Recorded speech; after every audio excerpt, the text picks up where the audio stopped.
Despite the astonishing progress we've seen in car safety technology, driving is still, inarguably, a dangerous feat.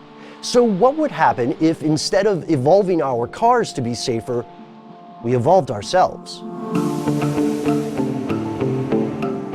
In 2015, U.S. auto manufacturers sold 17.5 million cars and light trucks, smashing a 15-year-old record. And there's no question that cars are becoming increasingly sophisticated. But humans aren't evolving as fast as the cars we create, and our bodies aren't physically capable of withstanding the forces we encounter in car accidents. According to the NHTSA, over the course of 2014, there were 32,674 accident-related fatalities in the US alone. But what if we could evolve past our current state? What would we look like if our species adapted specifically to the rigors of automobiles? Meet Graham. Graham is the result of a collaboration between artist Patricia Piccinini, trauma surgeon Christian Kinfield, and collision expert David Logan. Their team asked what humans would look like if we were built to survive on the roads. The differences between Graham and the average person are striking, to say the least. First, his skull is much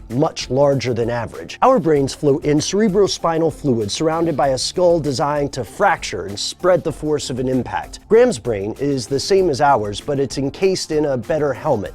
It's surrounded by more fluid, and his skull has, essentially, crumple zones, allowing him to survive a much stronger impact than you or I could. Second, Graham's face is super flat and covered with fatty tissue to protect his nose, his sinuses, and his ears from steering wheels, dashboards, and breaking glass. Third, the neck, or rather the lack thereof. Since the neck is one of the most vulnerable points of the body in a crash and incapable of preventing the head from jolting forward, Graham has none. He has no neck. His ribs just go all the way up to the skull. Let's follow those neck ribs down to his rib cage. It's filled with organic airbags, which excrete a fluid upon impact, providing much more protection than our conventional musculoskeletal structure. These provide an opportunity for a more gradual stop during the forward momentum of an accident. Graham's skin is also thicker and tougher to reduce the likelihood of abrasions. Finally, and honestly, this is probably the coolest part, Graham has an extra joint in his feet, allowing him to execute a super jump when he needs to GTFO out of Dodge. You know, like a grasshopper or like the Hulk in the Marvel movies. Before I get too carried away with this, we should point out that Graham is not a living being, and there are, at this point, no plans to make him one. Instead, Patricia and her team intend Graham to be a catalyst for conversation. He's an educational tool meant to emphasize the importance of safety systems and to remind us how vulnerable we all actually are. And there's another question here. Would you trade bodies with Graham?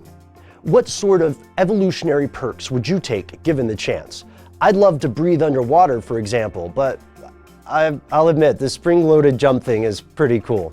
Anyhow, thanks for watching. Go ahead and subscribe while you still have fingers that can click things, and visit us for more of the weirdest, newest tech and science over at now.howstuffworks.com.